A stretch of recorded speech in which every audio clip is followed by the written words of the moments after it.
descontou, Vini. Nosso Vinícius aqui no comando. Então tá bom. O Dimas não sei se mudaria.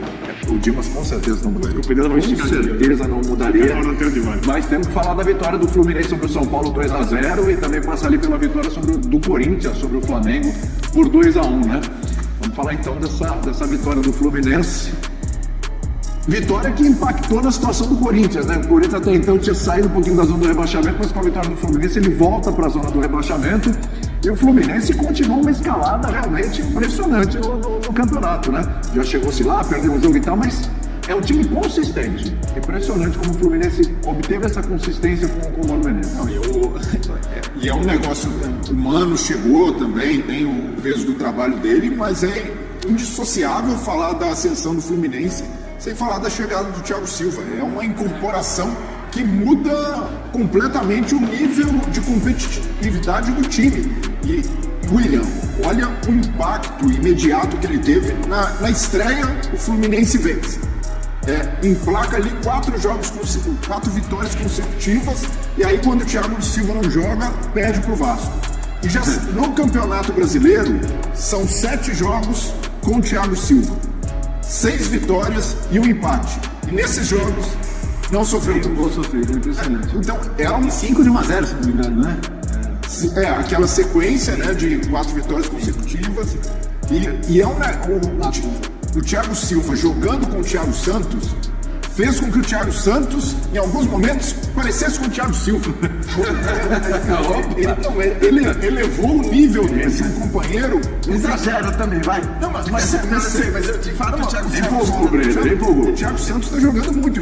E era um jogador muito, quem diria, né? Muito questionado no Fluminense, jogador lento, Foi um pedido do Diniz e ele praticamente saiu enxotado do Grêmio. E até ele é um volante, né, que joga como zagueiro, e ali a dificuldade dele de entender o posicionamento, linha de impedimento, e com o Thiago Silva tudo se resolveu. O Thiago Silva resolveu praticamente todos os problemas da defesa do Fluminense. É óbvio que nos jogos contra o Juventude, que acabou eliminado, no jogo da volta o Thiago Silva estava presente, nos jogos da Libertadores contra o Grêmio, mas ainda assim é uma melhora que está muito atrelada ao nível que é acima da média do Thiago Silva. E o Thiago Silva, ele é responsável, ele no contexto de time, por 70% dos pontos do Fluminense no campeonato. Então, a chegada do Thiago Silva, para mim, é mais determinante que o Mano, o Serna, que foi um bom reforço também, o encaixe do time diferente. E o Mano,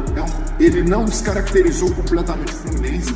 Hoje, em vários momentos, o Fluminense jogou com Rossi, sabendo o que fazer com a bola, mas, inegavelmente, o Thiago Silva fez com que o Fluminense realmente passasse a olhar para outro campeonato do Fluminense. Acho que isso é uma avaliação geral sobre esse período todo. E de fato, assim, o Fluminense foi em determinado momento da temporada um time que inclusive não conseguia criar nada, o que nos espantava mais ainda, né? Porque o Fluminense do Diniz criava muito, sempre criou muito. Então foi um time que passou por um momento muito turbulento e que há algum tempo já vem jogando bem mais do que isso. Eu acho que a gente pode agora falar do jogo de hoje, porque, por exemplo, você pega as partidas contra o Grêmio, para mim o Fluminense jogou mais do que o Grêmio, indiscutivelmente nos dois jogos da Libertadores. Inclusive em Curitiba estava muito bem, não parecia que ia tomar o gol quando tomou e acabou tomando a virada, mas enfim, foi um Fluminense que mereceu passar, ainda que tenha passado nos pênaltis. Acho que o avanço foi indiscutível. O jogo de hoje, acho que é um jogo completamente equilibrado, é um jogo... São Paulo até melhor, hein? Exato. Talvez a maior parte do jogo o São Paulo até melhor. O São Paulo produziu bastante também, o São Paulo... E hoje o São Paulo é um time que joga bem. Hoje o São Paulo é um time confiável, assim, é um time, acho que no qual a torcida bota fé.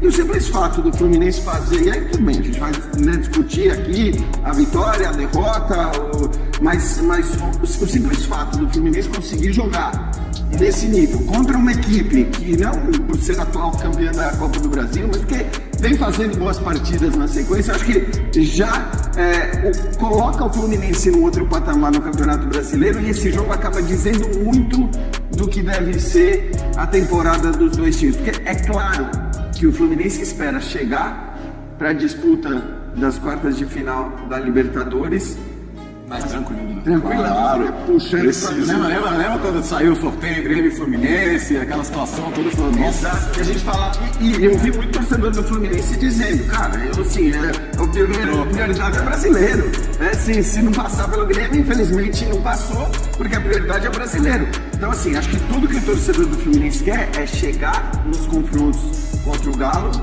dizendo a prioridade está longe de ser o brasileiro, eu não quero mais olhar muito para o brasileiro e quero focar aqui. E para o São Paulo talvez o resultado seja inverso, porque agora você está falando de 9 pontos de distância em relação a um time como o Botafogo, com a qualidade que tem o Botafogo, jogando a bola que está o Botafogo. Então, para o São Paulo, vivo nas duas Copas ainda, Sim. eu acho que a tendência é que o olhar seja muito Mas não pode desgarrar no G6, né? Acho Não pode natural. desgarrar nada ali e ficar no G6 ali. Eu não Tem time pra G6. Eu nunca enxerguei São Paulo como um candidato ao primeiro lugar no brasileiro. Então acho que a posição do São Paulo na tabela espelha bem o que é a realidade do time.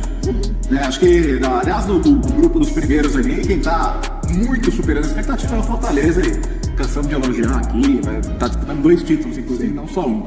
É importante que o Fluminense mantenha a sua maneira de jogar, que o Fluminense consiga ser um time que agride, mas para um técnico que começa a arrumar os seus times da defesa para o ataque, é um privilégio ter um jogador como o Thiago. Pela liderança, pelo tempo de bola, como disse o Breira, que melhora os companheiros, e isso é inegável.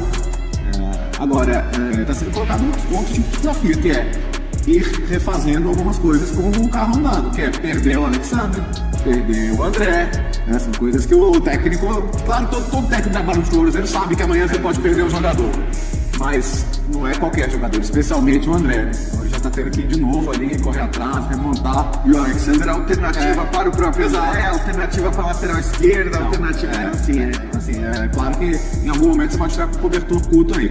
Mas hoje, na verdade, não foi um jogo, foi o contrário do jogo de Curitiba, que teve 200 chances, né? Foi um jogo de poucas chances, claro. Né? E aí, quem fosse mais feliz numa finalização aí, quem conseguisse acertar, dificilmente ia deixar a vitória escapar. Então o Fluminense foi aí no final do jogo, gastou do Natália com o Keno, embora não viesse me dando a impressão no segundo tempo de que o São Paulo estivesse perto do empate em algum momento. E só para encerrar o momento No começo do segundo tempo. de ódio ao Thiago Silva. Ódio. Não, e até com base no que o Jean Oddi falou, o Fluminense ganhando esse respiro no Campeonato Brasileiro e ali chegando às quartas da Libertadores mais tranquilo, mantém vivo o sonho do bicampeonato.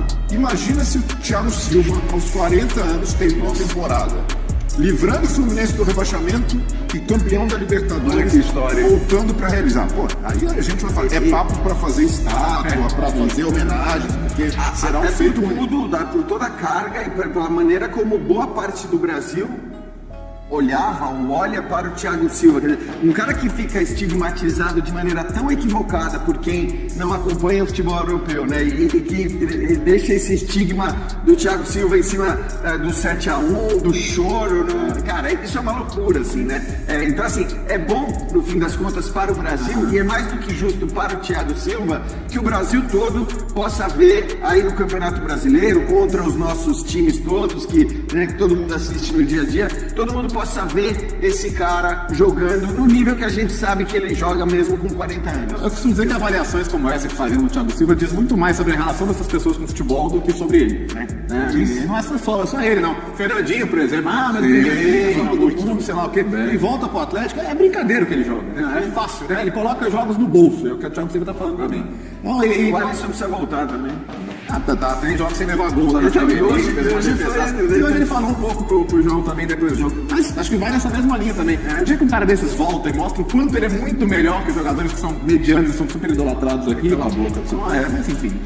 O Thiago, que bom que ele pôde fazer isso. E ele escolheu estar no Fluminense. Se ele escolhesse ficar na Europa, se ele escolhesse ficar na Premier League, ia ter que vir fazendo fila. Se ele quisesse voltar voltar pra Itália, Mesmo com a idade dele. O primeiro gol do Fluminense tem erro aí na parada. Tem o Bernardo, teve falta ali no canal. Sem ódio. Não é você, tem gente que tem ódio à arbitragem, você não O primeiro erro, o primeiro gol do Fluminense, primeiro golaço do Cauã Elias, onde destaca a primeira habilidade do jogador, tá? Sim. Segundo, é assim. Eu toque no braço. Eu não consigo achar um adjetivo para explicar a arbitragem. Essa arbitragem ou a arbitragem em geral? Não, essa arbitragem. Essa aí. Porque há erros e erros. Isso daqui ultrapassa os erros e erros. Vai muito além. O resultado é muito condicionado à arbitragem. Concordo com tudo que falaram sobre as atuações, sobre o Thiago Silva, sobre a evolução do Fluminense. Destaquei aqui o gol do Cauã Elias. Mas o que acontece nessa jogada, assim, eu não vejo isso acontecer em outros campeonatos. Eu não vejo. Primeiro, o lance do Caleri na disputa de bola, pra mim é falta no Caleri. Mas vamos supor que você acha que não foi nada. O auxiliar pega, marca uma falta pro Fluminense. Ele levanta a bandeirinha. Leva a bandeirinha. Levantou nem antes, o que o árbitro faz? Não leva o apito à boca, dá vantagem. Ou seja, segue a jogada. O que faz o jogador do Fluminense? Thiago Silva. Põe a mão na bola. A partir do momento que ele pôs a mão na bola, no lance de vantagem, a falta é a falta pro São Paulo. O árbitro vê a jogada seguir, vai no VAR. Olha, ali não é a falta, ele errou. Levanta ali. Levantado. O árbitro, ele manda a jogada seguir, não apita a falta. A partir do momento que o Thiago bota e ele vai no VAR ver isso, o gol é irregular. É um gol irregular. E não é regular, é muito irregular.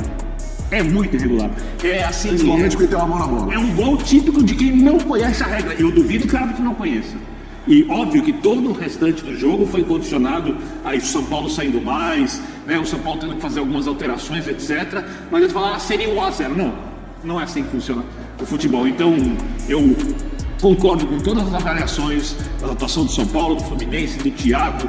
Repito, destaquei o golaço da Cauã Elias nesse lance irregular, mas a vitória passa pela arbitragem. E a derrota do São Paulo também. Eu acho que tá vendo aí, Pedro, um apego à tecnicalidade.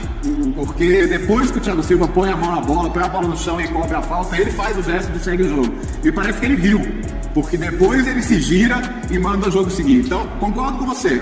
A regra manda que o árbitro apite para finalizar. Ele apitou a falta. É um erro do árbitro. Eu não acho que o Fluminense deve ser penalizado por Ele isso. induziu os jogadores de São Paulo ao erro, se for segundo sua linha de raciocínio. Não concordo. Tanto que o jogador que toca a bola pro Wilson recebe a bola livre. Não concordo. Completamente livre, sem marcação. Os caras de São Paulo não pararam. Pro Thiago seria até mais vantajoso já seguir a jogada ali, em vez de parar a bola e cobrar a falta. Então, eu acho inclusive que o nosso VAR gosta de causar confusão. Exato, né? cara, porque Eu quero ouvir esse áudio, acho que o áudio vai ser mais conclusivo para todo mundo. Eu acho que o futebol deve ser apitado pelo espírito da regra, acima de qualquer coisa. Né? E nesse caso específico, acho que o VAR poderia falar, não, você deu a falta? Foi falta, então segue o jogo. Exato. O único que eu acho que foi falta no Caleri. Então, eu acho que não foi nenhuma coisa nem outra. Foi disputa normal. Também errou porque deu a falta no Fluminense. Não marcaria falta nem para um lado nem para o De outro. novo. Eu tô muito com o que disse o Léo. Porque assim, a questão é, óbvio que o árbitro vai dizer que ele deu a falta, que a falta foi dada. A gente vai ouvir o VAR, tá? Porque não dá pra ele ir pro VAR, olhar o cara colocar a mão na bola e dizer, não, tudo bem, não encostou a mão na bola. Porque seria a única justificativa, né? Então me parece que é o que o Léo tá falando. O árbitro viu, beleza, o cara cobrou a falta, segue o jogo, e aí é isso, entendeu? Aí pra mim tem essa coisa que existe muito no futebol brasileiro, que é o VAR, revisar todo gol não significa procurar motivo para anular todo o gol. E no fim das contas é isso que acontece o tempo todo. Eu acho que em todas as rodadas a gente vai ver os caras ali procurando para onde que dá para anular aqui. É assim. Aí é para fazer, primeiro, uma análise de um lance que é interpretativo, de falta, que tem de prevalecer a interpretação do árbitro, e segundo, de um lance, não é nem um lance, algo que vai do bom senso, que o árbitro ali sinalizou pro Thiago Silva. Eu acho que assim, a falta não sei, eu tô de acordo, né? Pra mim não houve falta nenhuma, nem de um nem de outro naquele lance, era pra jogada seguir, mas a falta foi marcada, ele foi marcada pelo Bandeira, e acho que o árbitro vai dizer que ele marcou a falta, porque senão assim... Mesmo não apitando. Então, o que a gente vai ver lá, quer dizer, o que... Exato, o que há pra ser revisado ali? Tanto que eu achei, sabe o que eu achei? O jogador colocando a mão na bola de propósito, o lance de vantagem. Eu achei que estava sendo revisado o fato da bola não ter parado. Então, ele bateu, ele não parou a bola para bater a falta. Que seria... Também reinício de jogo não costuma ser revisado em VAR, né? Porque muita gente falou, tá revendo a falta. Pelo amor de Deus, né? Acho que a gente já passou dessa fase de... Assim, a gente já sabe que a falta não tem que ser revista. Se ela aconteceu ou não, é a partir da cobrança da falta que você analisa se teve alguma irregularidade. Quando eu falo no espírito da regra, eu lembro muito do lance da Champions League no passado com o Gabriel Magalhães, né? Que o Raia bateu o tiro de meta, ele pôs a bola no chão e bateu como se não tivesse batido. Perfeito. E muita gente falou, que absurdo, erro infantil, tinha que marcar. E depois o que se falou ali na UEFA foi, gente, tá muito claro que assim, ele se confundiu, pôs a bola no chão pra bater e bateu. Né? E o árbitro deveria realmente marcar um pênalti nesse tipo de lance. E é claro que é discutível, você pode achar que deveria, mas se você pega o livro de regras da International Board, eles falam situações não previstas ou situações incomuns à regra, o árbitro deve se perguntar o que o futebol espera desse tipo de situação. Consenso, é chamado consenso, né? Aí imagina, o Bandeira levantou, Thiago Silva, pra ele o jogo parou.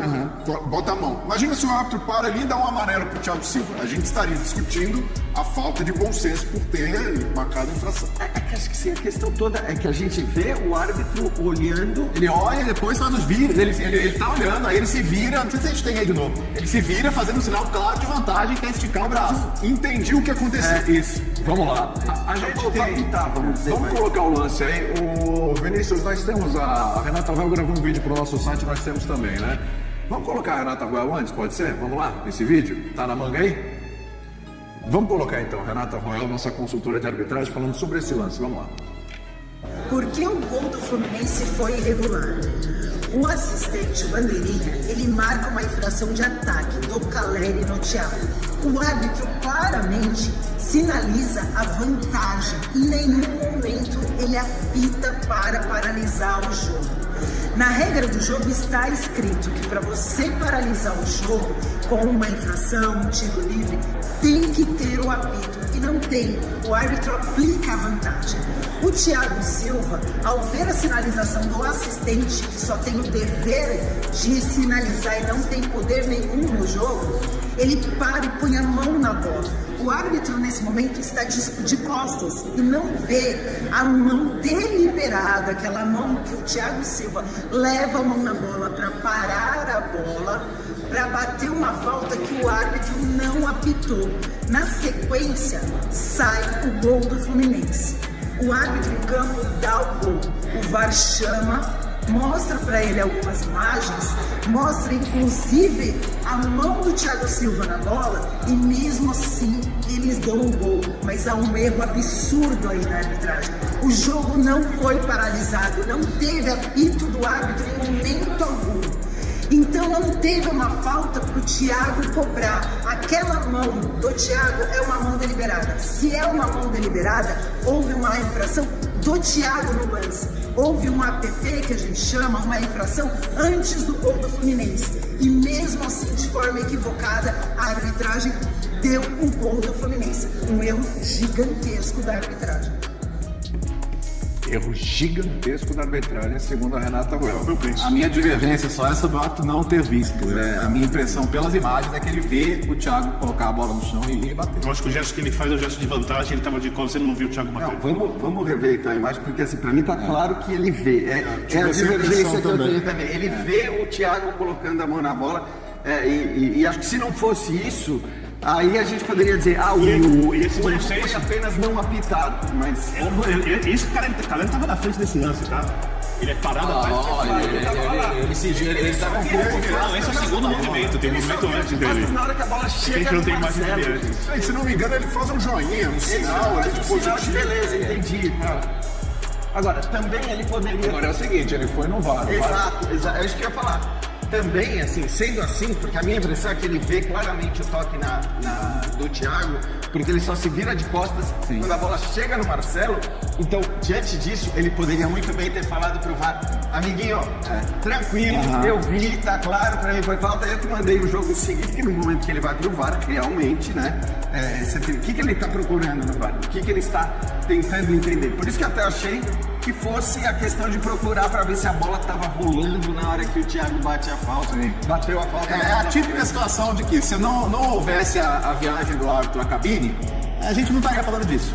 Ponto. Exatamente. Mas tem um problema de sinalização do árbitro também, que ele ia ter apitado. Por exemplo, às vezes o jogador... Que é o que a Renata falou, não apitar assim, pra mim esse é o problema, não apitar. Porque às vezes assim, o jogador abdica da vantagem, vamos dizer assim, aí o árbitro apita, né, a falta e ó, então tem o erro. O erro do árbitro pra mim Depois que ele viu o Thiago colocando a mão na bola, apita a falta, então. Isso, exato. Apita a falta. Ele não fez isso. Ele fez uma Eu quero lembrar que a gente tá falando do futebol, onde o padrão é muito mais importante do que qualquer outra coisa, porque ele torna a disputa justa, e você cria alguma coisa similar. Aqui tem pouco padrão, mas uma coisa que é muito comum aqui, vamos pegar no jogo que tem uma falta, o jogador quer cobrar a falta rápido, a defesa adversária está bem posicionada, a bola está mexendo um pouquinho, o que o árbitro faz? Para. Manda voltar. Se manda voltar porque a bola tá... Então, imagina o cara colocando a mão na bola. Me surpreende você, porque assim, cara, Não é o que eu gosto. é o que eu mas é o futebol daqui. é o tecnicismo acima do bom senso. Eu acho que defender a anulação do gol é o tecnicismo acima do bom senso. E deveria, como o Léo disse, prevalecer o espírito da regra. O espírito da regra. E você olha todo o padrão de marcação do São Paulo no jogo inteiro. E olha como o jogador que toca a bola pro Ganso que recebeu a bola, foi só assim ali. Porque os jogadores de São Paulo estavam concentrados naquilo que tinha acontecido antes com a arbitragem. O gol tem muita interferência da arbitragem. Parecia que a defesa estava postada e quando o Marcelo tem a bola, inclusive um jogador do São Paulo orienta a marcação. Olha ali, vamos... Está atrasado. Não, mas o jogo tá rolando. Ele passa aí pro Ganso, o Ganso dá um passe sensacional e o cara Elias faz um golaço. Aí não dá para tirar o mérito dos jogadores também, uma coisa não elimina a outra. Não, e agora, São Paulo, reduzir a derrota a isso também, pra mim, não é justo. Eu acho que no jogo, seguindo o seu raciocínio, no jogo extremamente equilibrado, no jogo onde o São Paulo queria até um pouquinho mais do que o Fluminense, fora de casa, com o nível técnico que o São Paulo tem hoje, que acho que até individualmente, talvez até um pouquinho abaixo do Fluminense, ou parecido com o do Fluminense, achar que um gol, que o Breno tinha que fazer várias coisas diferentes no jogo, não tem um impacto enorme no resultado, aí nós tivemos respeito à sua opinião, mas vendo o futebol de maneira radicalmente diferente da sua. Mas a questão é achar que o gol saiu por causa da falta. Eu acho que assim, o gol é parte de uma falha de marcação e do mérito gigante também, principalmente do Ganso, né? Que dá um toque de primeira ali que poucos jogadores são capazes de dar. E a finalização. O passe do Marcelo acelerando também são jogadores de qualidade. E ali eu vejo que seria uma injustiça muito maior. O árbitro advertiu o Thiago Silva com cartão amarelo e reconheço, há uma falha de sinalização do árbitro. Espero que se um time grande perder uma Libertadores com lance assim, ou o Brasil uma final da Copa do Mundo, as opiniões sejam mantidas. Não, claro, aí não seria minha parte. Não há problema nenhum com isso. Não, estou só falando, eu tô falando de vocês, O problema não é o clube que está envolvido nisso daí. De fato, a gente estaria certamente discutindo e debatendo se o Thiago Silva tivesse tomado o cartão amarelo, que faltou bom senso à arbitragem por uma falha que é do árbitro. Faltou atenção a ele porque ele atentou a marcação do bandeirinha e não ao árbitro. E quem define o que é ou não no jogo é o árbitro. Fez sinal pra ele. Então, o árbitro. Enfim, Já deu. vamos falar de mais um jogo desse domingo. Nem suscitaria tanto debate assim. Mas rolou, né? E para Renata Ruel, por exemplo, foi um baita erro ali da arbitragem, né? Então a gente acaba discutindo. Mas